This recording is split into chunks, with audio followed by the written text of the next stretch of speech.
5 сартай ханиад төрсөн хүүхдийнхаа хамрыг давстан усаар яаж цэвэрсэн та бүхэн тайлбарлая.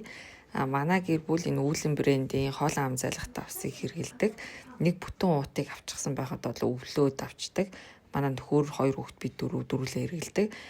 Бүх эмийн сангуудаар зардаг ийм хамар угаагч савнд нэгээс 2 грамм орчим иймэрхүү хэмжээтэй давс хийхэд бол яг таардаг.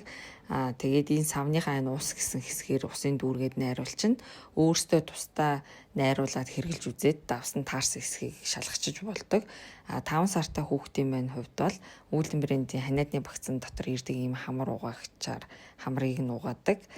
Том хүүхэд маань бол энэ хамар угаагчаараа бол шууд хамраа угаачдаг. Тэгээ гэр бүлийн гишүүн болгон өөрсдийн гэсэн хамар угаагч таах хэрэгтэй. Хоорондоо хольж хэрэглэх юм бол одоо халдвар халдах эрсдэлтэй байдаг. Бага сартай хүүхэд маань бол бүх найруулсан усаараа угаадаг учраас нэг удаа угаах усаа тасалж аваад тэгээ 5-аас 10 секунд ингээ халаачдаг. Яг 36 хэм буюу биеийн температурт болгож халаах хэрэгтэй.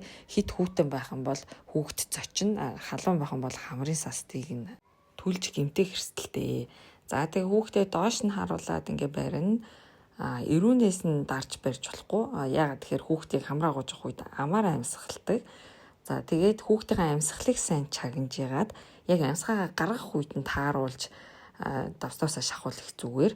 Яг амьсгаагаа ингээ татаад авчих үед нь шахчихаар хүүхдээ усаа залхичих гээд байдаг. 3-аас доош сартай хүүхд яг бүрэн толгоогоо дааж сурааг байдаг учраас ингэж угаах нь тохиромжгүй байдаг. Тэгэхээр 3-аас доош сартай хүүхдээ айл олго халдвар хамгааллын дэглэм сайн бариад олон хүнтэй газараар явахгүй, гэртээ хүн оруулахгүй, ханиад хүрхгүй байхыг та бүхэн маань хичээх хэрэгтэй. Тэгээ ханиад хүрсэн үед бол 3-аас дээш сартай хүүхдийг өдөрт дээдлэн 3 удаа ингэж угааж болно. Өглөө сэрэнгуут нь өдрийн унтлахын өмнө, тэгээ оройн унтлахын өмнө гэдээ угаавал их тохиромжтой байдаг.